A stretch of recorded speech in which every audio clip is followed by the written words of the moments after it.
Steven Puri, welcome to the show. How are you today? I'm good. I hope this is an entertaining one and maybe an actionable one. Let us see. Yeah, if we can couple those two things, I mean, that's actually going to be. It's like chocolate and peanut butter. Yeah. That's one of my favorite marriages. That's for sure. So Same with my wife. there you go. So why don't you share a little bit about you for those that aren't aware of the amazing work that you've been doing? Okay, so for those listening, playing along at home or in their car, let me be very short. The reason to listen to this episode, as opposed to some of Michael's fantastic other ones, is I'm one of the few people you'll meet who's been a senior executive at a couple of motion picture studios, DreamWorks, Fox, etc.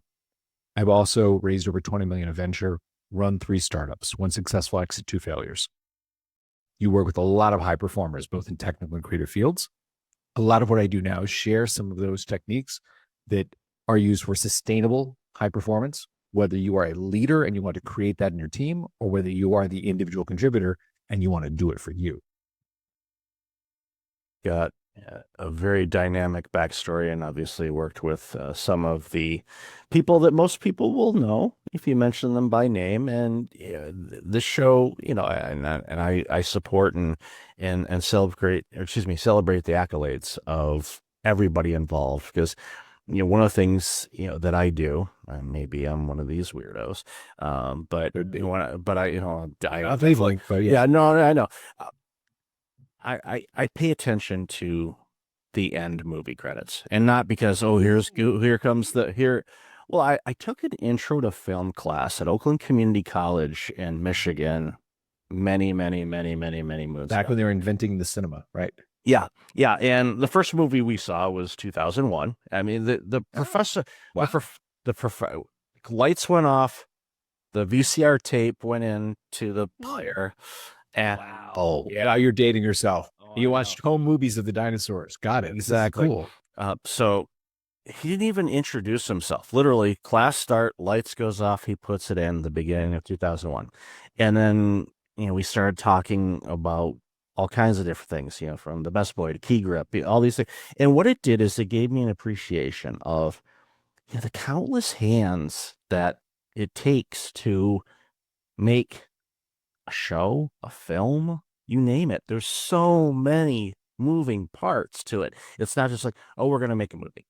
Yeah, I'll tell you. Let me interrupt you for a second. My strange way of getting into film was I was a software engineer. When I grew up back east, but when I went to Los Angeles to go to the University of Southern California, which has probably the best cinema TV school in the world, I was not in this cinema TV school, but a lot of my friends were, and you end up going to a lot of movies, even debating stuff. And I happened to be in Los Angeles when film went digital. Lucky break falls my lap because the market for people who could speak engineer, because I was one, could speak creative because all my friends were in the cinema TV school. That's a very small intersection of the Venn diagram then. And I was there so I could talk to a director. What do you want to happen here? Oh, the preacher comes through the wall and the firebolt and the thing. Turn to an engineer. Okay, so we're probably going to need a particle system for this. We're going to shoot these elements live. We're going to do these in CG. We're going to composite it that way, right?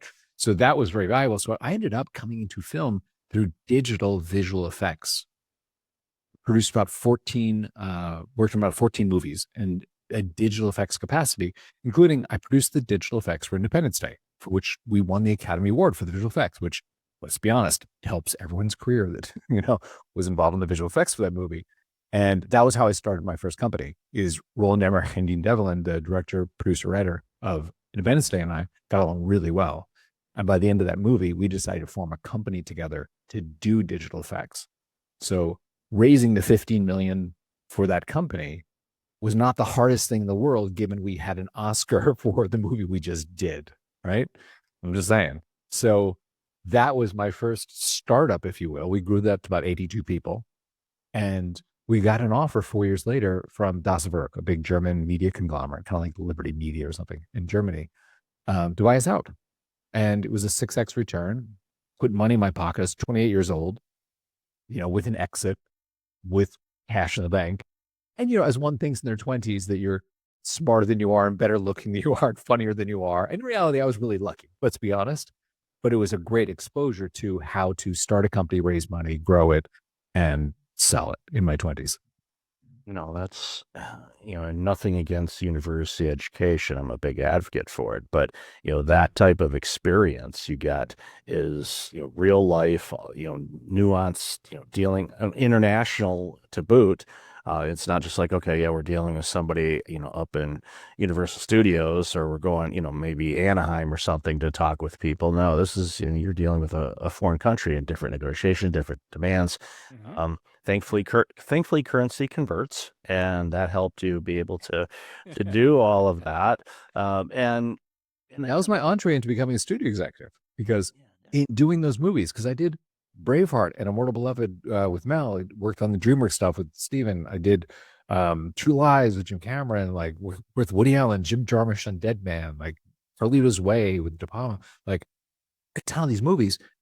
Because at that point, if you have 10, $15 million to spend on digital effects, you're not a first time director. So just to work with us meant you probably had a studio going, hey, this is a great director already. We've anointed you and we're giving you a big budget, right? So I got to work with these guys, fantastic education in film, right? And that turned to, obviously work with Roland and Dean, start the company, sell the company, go, oh, it took 2 years off, travel the world. Girlfriend was a flight attendant for Air France. Great way to travel the world with, silliness. At the end of 2 years, is like, okay, I should do something with my life. I'm going to turn 30. What do I want to do? And I thought, you know what? I've spent a lot of time helping people make a portion of their movie. You're going to make the whole movie. I'm going to come in and do the digital part for you, right? And let's be honest, you're a vendor, you're a craftsman. Even if you're a producer and you're overseeing it, you're below the line, as we call it in Hollywood, right?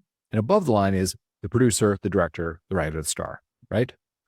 So that's what I thought. I was like, okay, the next step is I'd really like to learn, can I put a movie together? Can I become maybe a studio executive and oversee these? And that was the ladder I started working my way up.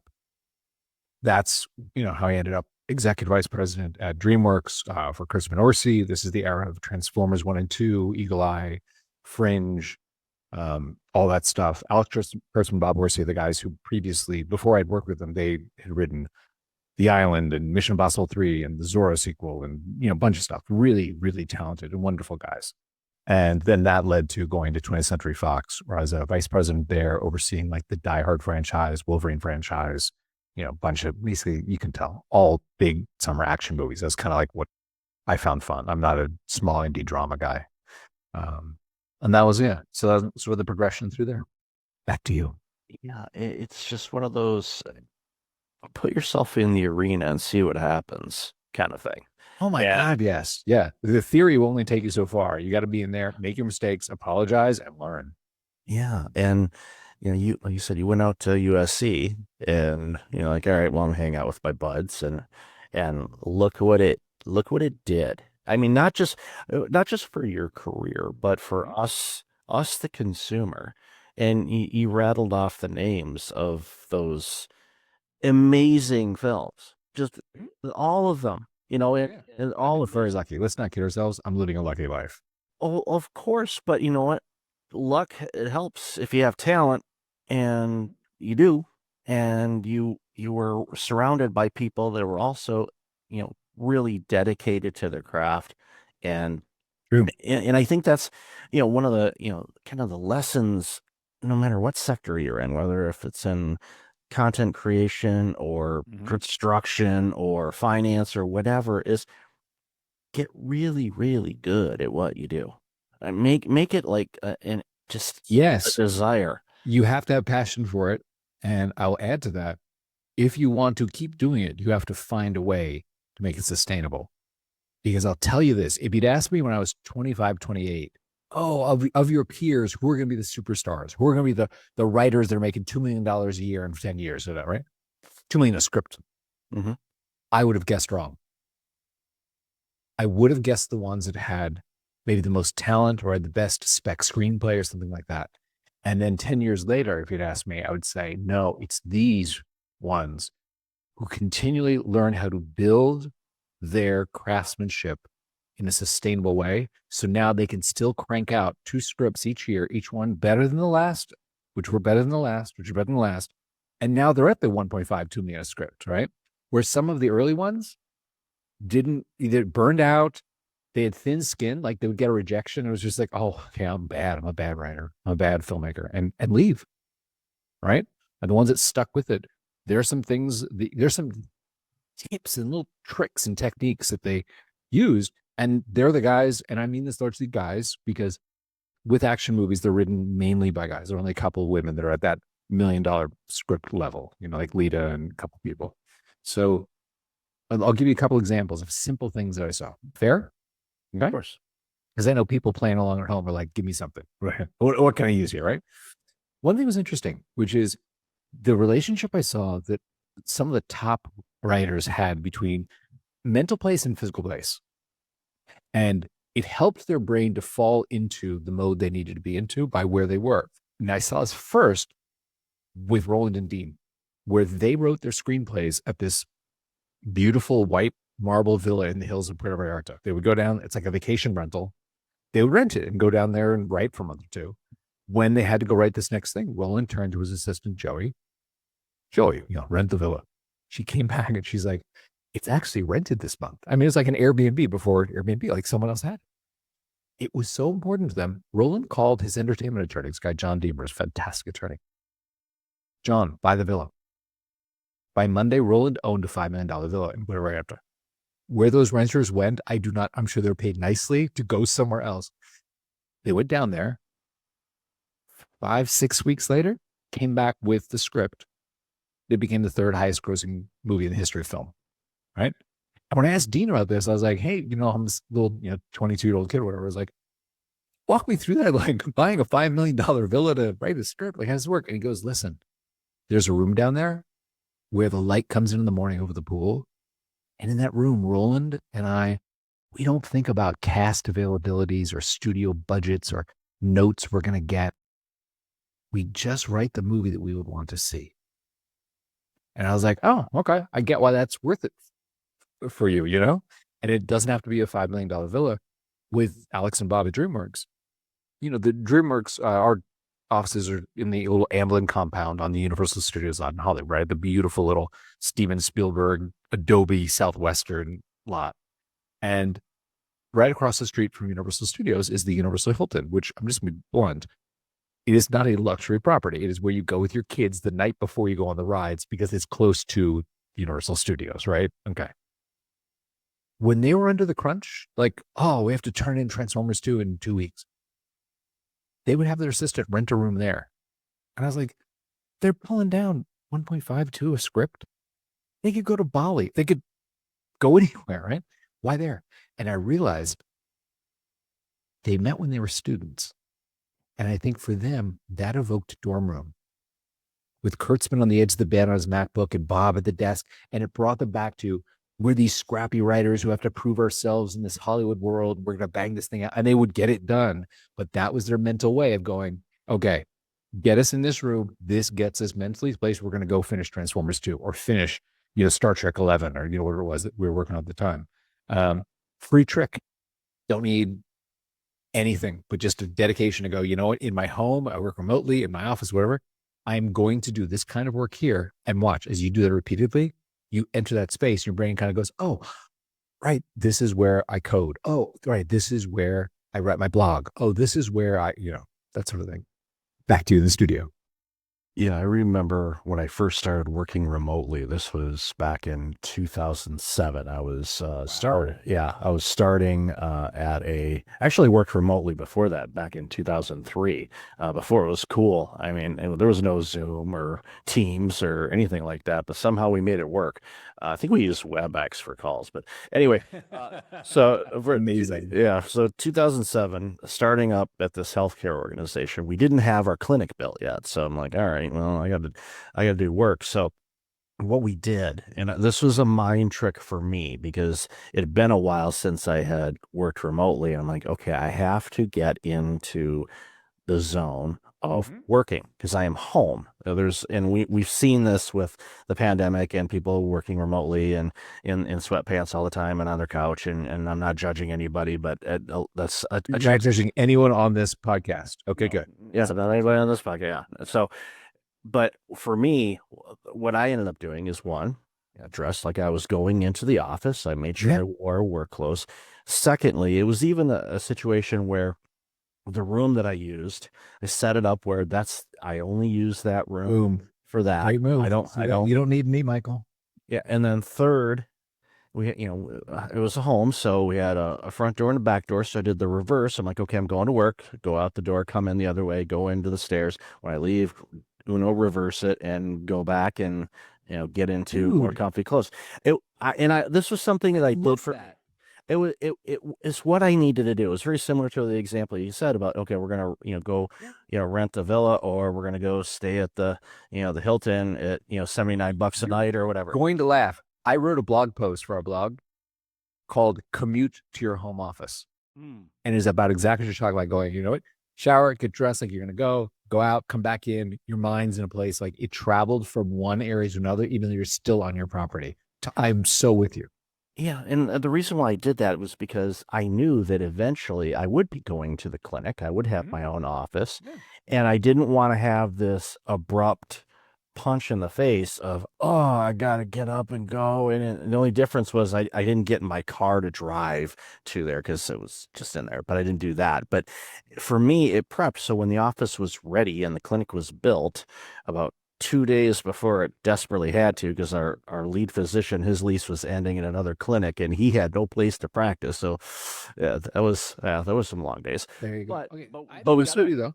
Can I ask you a question? by all means. So I love how thoughtful you are about how to trick your brain into like certain ways of, transitioning. Mm-hmm. When you were in that space you created where you go, I'm going to go through this ritual, enter the space. Okay, now I'm going to do the thing that is important for me to do here, right? What did you use to stay in that state? How did you block distractions? How did you stay on task? What did you do? Well, I had 3 kids, and at that point, Congratulations. they would be, let's see, 8, 5, and 4 at that time. Okay.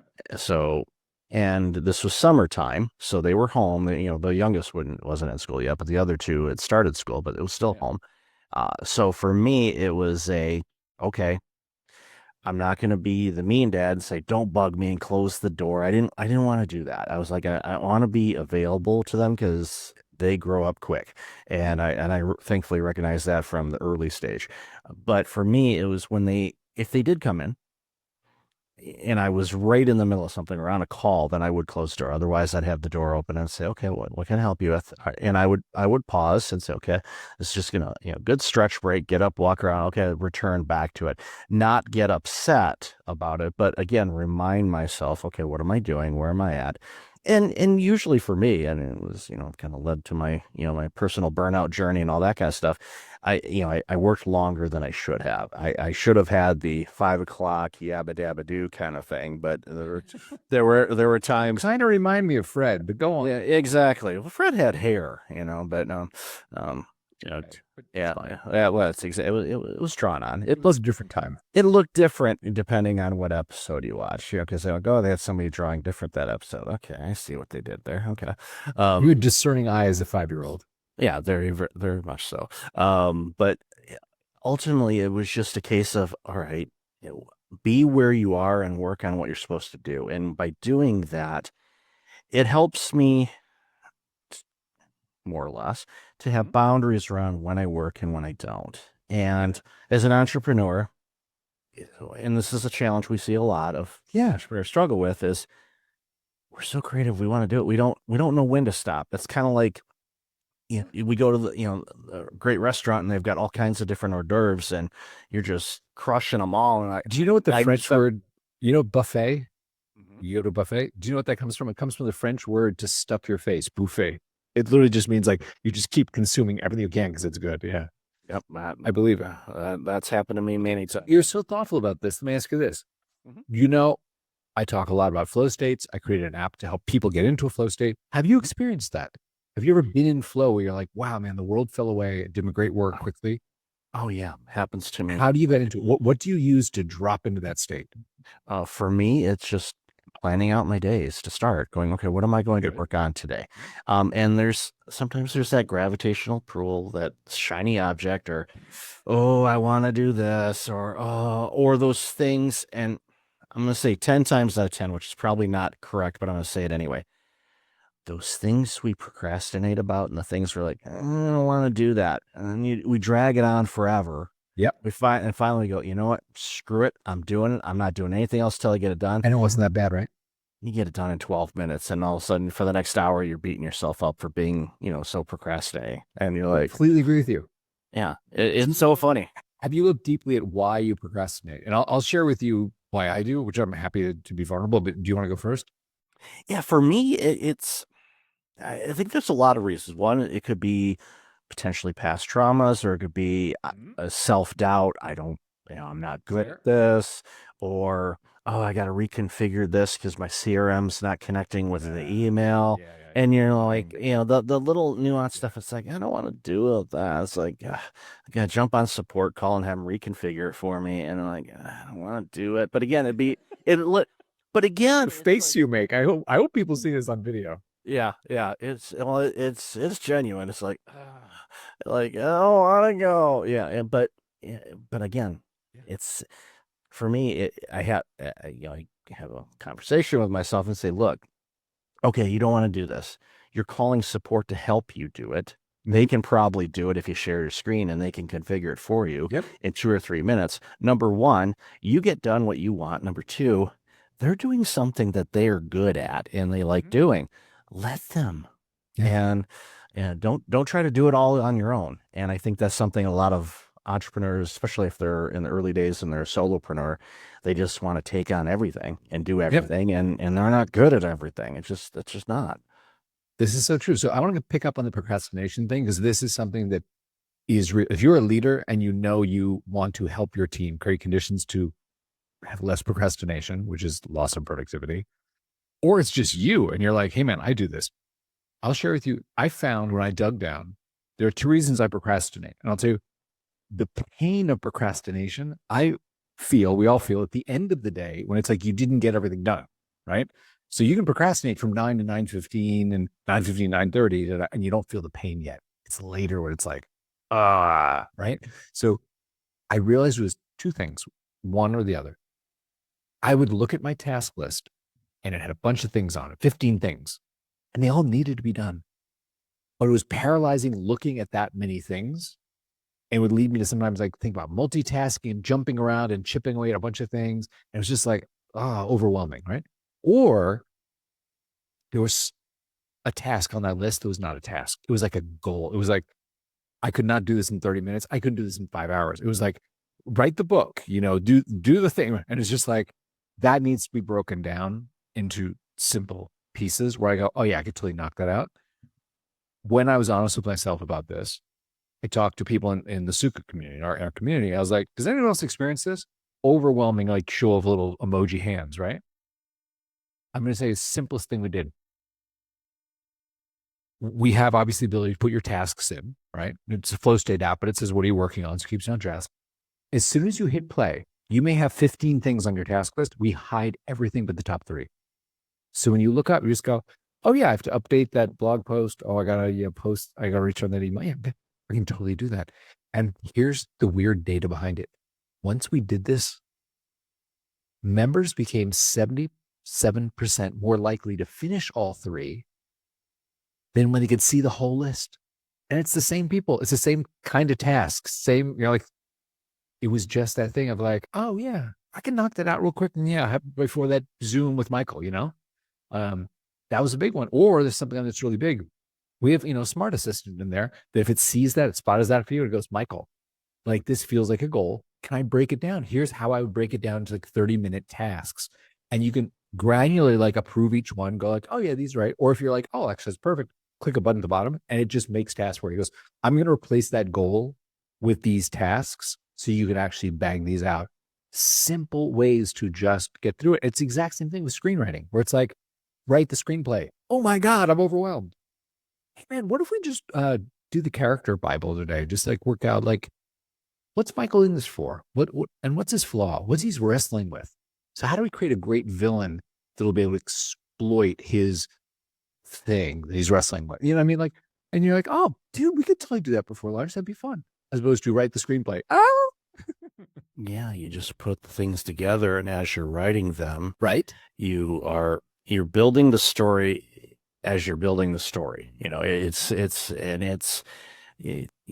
may have the big picture. Okay, this is what we want to see and all of that, but breaking it down, sometimes it might be moment to moment or scene to scene. It's like may not. It's like this is going to seem innocent, and I'm sure this has happened where you're talking with your fellow writers, and you're like, when the viewer sees this, they're probably going to glaze right over it, but this is going to be so instrumental in what happens over here.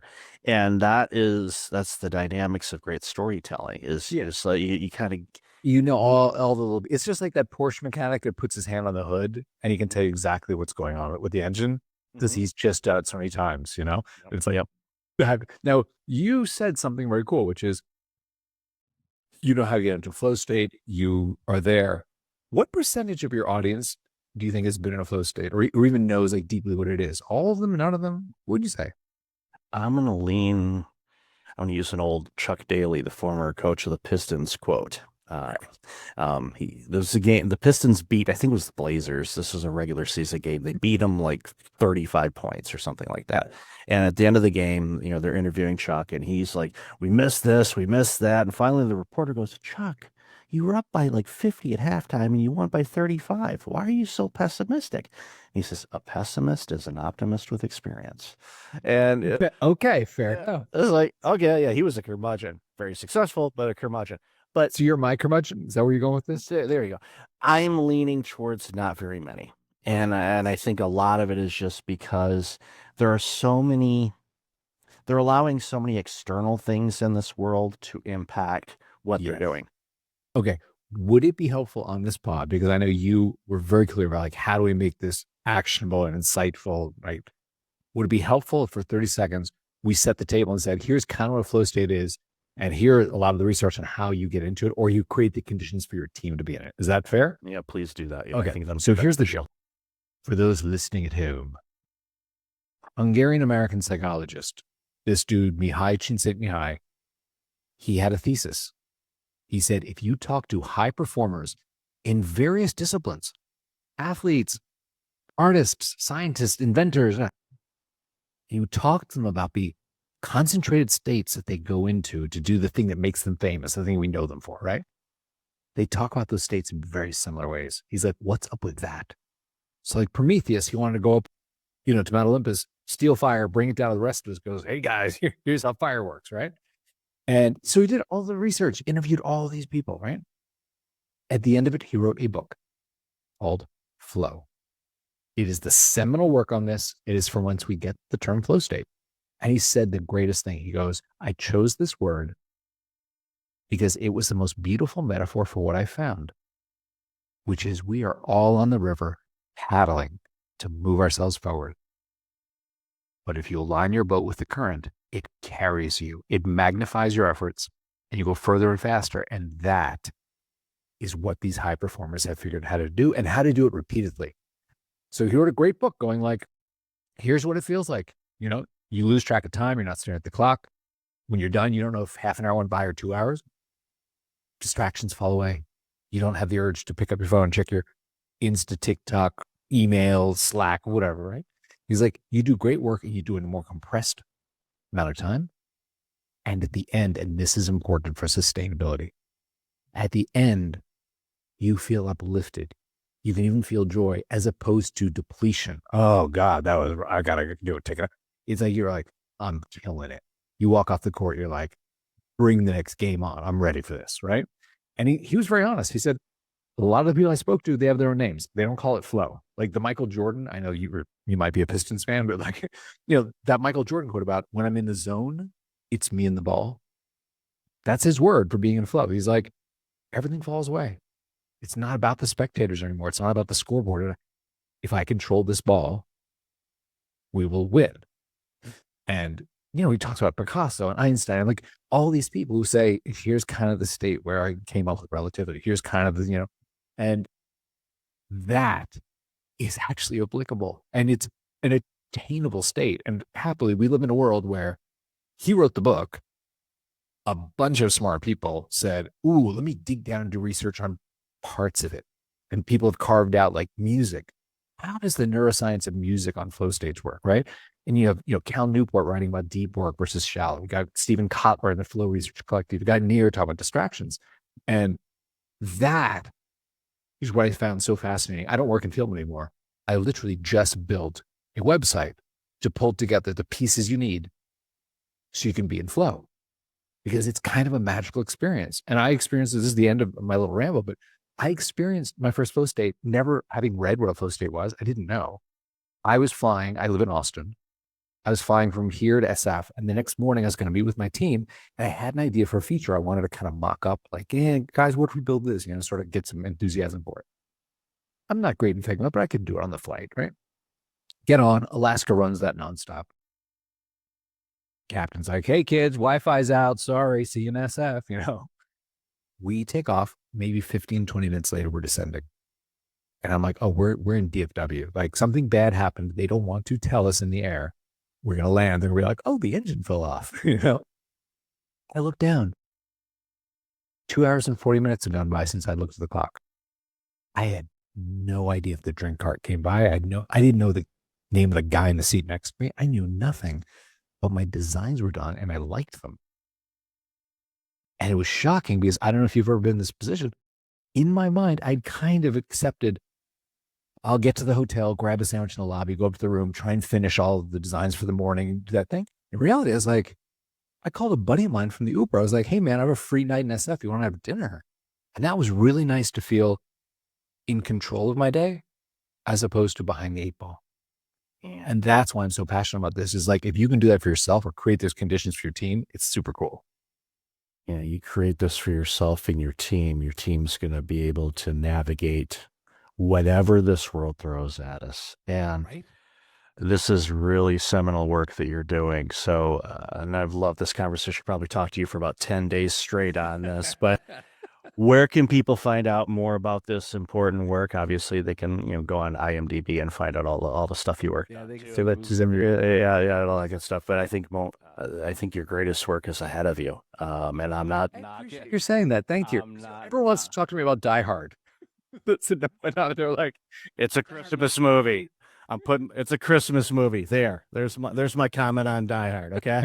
I mean, they wouldn't make a Hans Gruber like what is it? I'm brain fade. Alan Rickman. Yeah, well, no, I know, yeah, the late Alan Rickman, but no, there's like you seen on the internet mock-ups of advent calendars. It's like, okay, one more day till Hans drops. I'm like, a little surreal, but okay, I'll work with it. Yeah, but roll with it. Exactly. Yeah, exactly. But where can people find out more about you? And that's really important. Easiest way. Well, two things. One, my email address is very public. If someone's like, hey, man, I'd love to read that book, or who's the Hungarian dude or whatever, email me. I'll send you a blog post or a link to a book, whatever. It's Steven, Steven, at the Sukha. Sukha means happiness. THESUKHA.co for company, right? Or if someone's like, hey, man, I want to experiment with being a flow state, find something you need to do. Oh, I need to write my blog post. Like not 3 minutes of work, like an hour's worth of work. Like something you go, I want to do this. Go to the Sukha, THESUKHA.co. Hit play. Sign up 3 days free. See when you look up and you're done, how you feel. Yeah, I guarantee you're going to feel amazing and be able to. These are pretty cool. Yeah, and you get to go out to dinner or whatever town you happen to be in with your friend, and because you freed up a night because you lost almost 3 hours of time. More importantly, you said you had 3 kids, right? Mm-hmm. I'm going to tell you a short story. You can cut this out of the pod if you want. I'm going to tell you why we named the company what we named it. Is we had a beta version of it running with a working title that was stupid. I couldn't come up with a good name, right? Laura, wifey, and I met in yoga. On our honeymoon, we went to Bali. Great place to go do yoga and hang out with your wife, right? On the way there, I said to her, I have the worst name for this company. I wish the universe would like speak to me and give me like, Amazon is not called like bookstore, like Nike's not called like shoe plates, right? So she goes, maybe, while we're gone for 12 days, no one's going to bug you and something comes up. So we got there and I said, I think what would seed my imagination is, do you mind if I quickly talk to maybe 2 or 3 people who are beta users and just go, what do you love? Do you love that smart assistant or the timer, the music, whatever, right? Third guy I talked to, I was going to the wind up. It's like, Michael, promised you 10 minutes. I'm going to let you go. It's like 9 minutes. Thank you so much for your time. And the guy said to me, Steven, you ask the wrong questions. And I was like, okay, dude, that I don't know that well. I'll take the bait. What's the right question? He said, you should have asked me why I pay you. I said, we charge $10 a month. It's like 30 cents a day. It's not a big deal, but okay. Why do you pay me? He goes, the past year, I have 2 kinds of days. At 3 o'clock, I'm playing with my kids. They're currently 2 and 4. Or at 6 o'clock, I'm making a plan for how I'm going to finish today's work tomorrow before I start tomorrow's work, or after dinner tonight, wherever. And I realized the difference is that I open your app in the morning.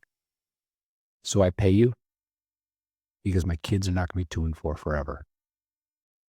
And I was like, that is a way better answer than any shit I asked you. Thank you for that.